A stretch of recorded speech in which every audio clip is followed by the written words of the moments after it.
Bibliophiles of the internet. My name is Adriana and today I'm here to bring you my June book haul. So last month I brought you a relatively modest book haul in which I only accumulated a small handful of books, and this month somehow I went a little bit crazy. I know a lot of people say this, but I genuinely did not realize how many books I had purchased over the course of the month until I started collecting them off my shelf for the thumbnail and for this video. And for the record, that thumbnail is probably the most painful thumbnail I've ever taken in my life. So with that in mind, let's get straight into the book haul. The first book I bought in June should be a surprise to absolutely no one, and that is Royal Wedding by Meg Cabot.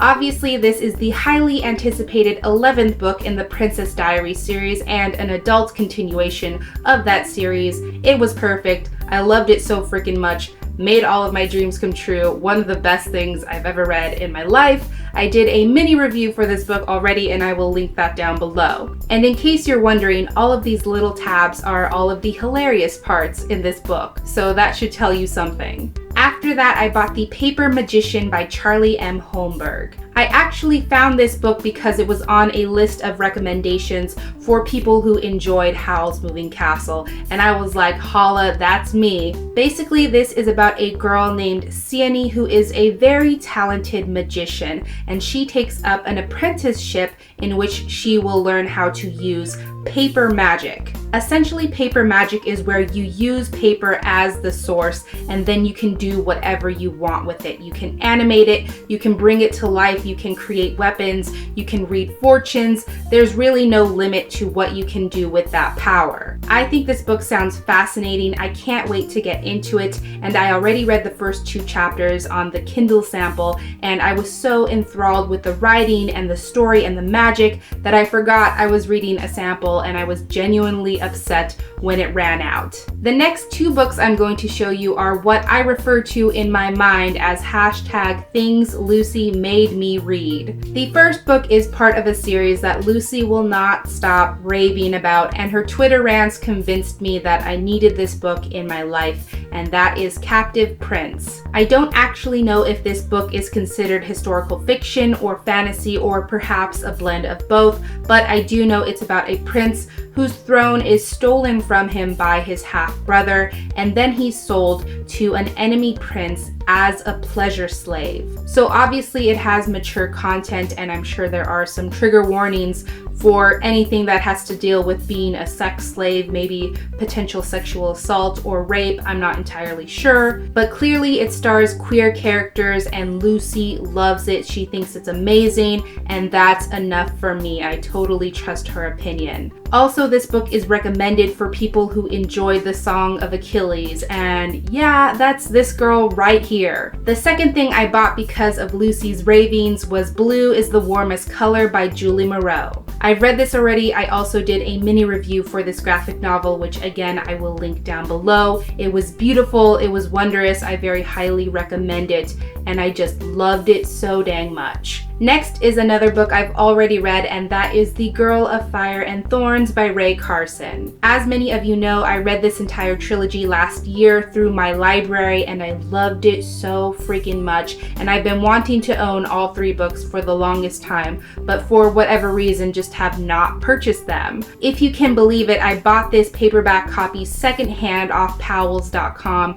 and it looks brand new, and I paid like $6 for it. The price was essentially the only motivation I needed to finally purchase this book, and I cannot wait to own the other 2 books as well, hopefully in the near future, because this trilogy belongs on my shelf. It is perfection. After that, I bought this gorgeous hardcover edition of Uprooted by Naomi Novik. Kind of out of nowhere, I feel like this book has been getting a lot of buzz on YouTube lately. I've seen a lot of booktubers hauling it lately and talking about it, but I'm really proud to say that I didn't buy this book just because a bunch of other booktubers were buying it and because it intrigued me, but because I received a recommendation from one of my viewers for this book. I still don't know too much about this book, and I kind of want to keep it that way, but from what I can tell, it is a fantasy story about a small village which is protected by a wizard who calls himself the Dragon. As a repayment for his protection, he demands that the people of the village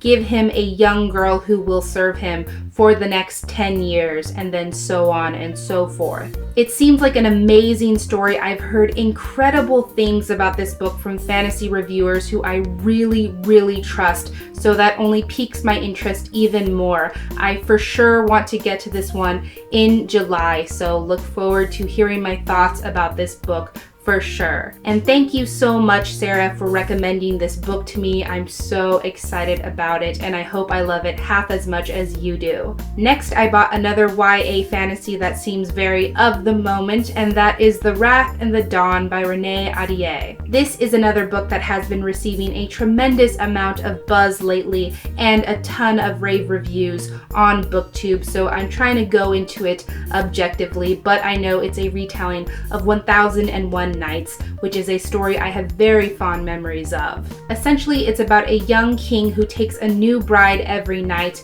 and then murders her before morning. But then comes along a girl named Shahrazad who not only is determined to stay alive, but she has a secret plan to murder the boy king and to rid the land of his evil. Even though I'm trying really hard to separate this book from the hype that's surrounding it, against my better judgment, I am very excited about this novel and intrigued. I have high hopes, so I hope to get to this one soon as well. So I actually bought The Wrath and the Dawn at Barnes & Noble in person, and while I was there, I had to look through the bargain section, and lo and behold, I saw this book priced for $4, and that is A Tale for the Time Being by Ruth Ozeki. This is a literary fiction novel, and it's been on my TBR for years and years and years. So when I saw it for that price in Barnes & Noble, I was like, I have to pick it up. Essentially, this story is about a writer who finds a washed up lunchbox on the shore,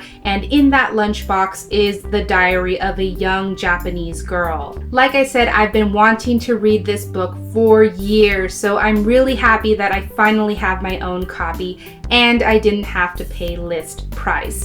I am a happy camper. After that, for reasons I still don't understand myself, I bought a copy of Warbreaker by Brandon Sanderson. I bought this book because I know the story takes place in Brandon Sanderson's Cosmere universe, but it can stand alone. So I wanted to give myself options. If I don't want to jump into Mistborn because I'm a little bit wary of the hype, then maybe I can start with Warbreaker instead. I was intrigued by this Cosmere book specifically because of the magic system, which is called Breath, which is kind of exactly what it sounds like. I already sampled the first couple of chapters for this book, and I thought they were great. It also starts in a really action-packed place in the story, so that was a great introduction to the characters and the magic system. I just thought it was a really solid start, so maybe I will start with Warbreaker. I haven't decided yet. After that, I finally bought the third volume in the Heroic Legend of Arslan series by Yoshiki Tanaka and Hiromu Arakawa. This series is about a young prince named Arslan who is the sole heir to the Parsian throne. Arslan is the introverted type. He's very quiet and shy and passive-aggressive,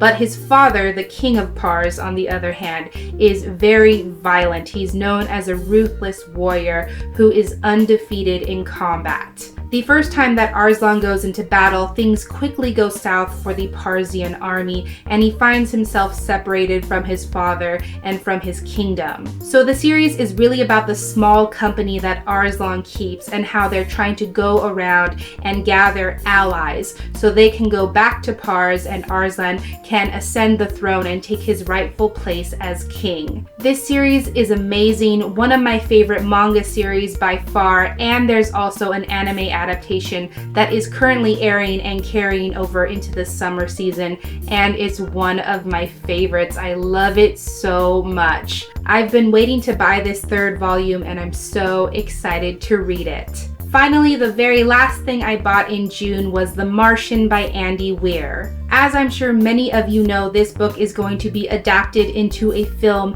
and the trailers look incredible. The cast looks amazing, and I think it's going to be a great adaptation, even though I haven't read this book yet. I feel like everyone knows what this book is about, but in case you don't, it's about an astronaut named Mark Watney who is believed to be dead, but in actuality is stranded by himself on Mars. So not only does he have to learn how to survive in this ruthless environment, but he also has to figure out a way to establish contact with Earth again so that they know he's there. I've heard from tons of people that this book is a mixture of intensity and humor, and that's a really interesting combination to me, and I think I'm going to love it. So those were all of the books I bought in June. There was a crap ton of them, I know. In the comments down below, please let me know if you have read any of the books I showed today. I would love to hear your thoughts on them. But really, that's everything I had for this book haul today. Thank you so much for watching this video. I really hope that you enjoyed it, and I will catch you on the flip side of the page. Bye.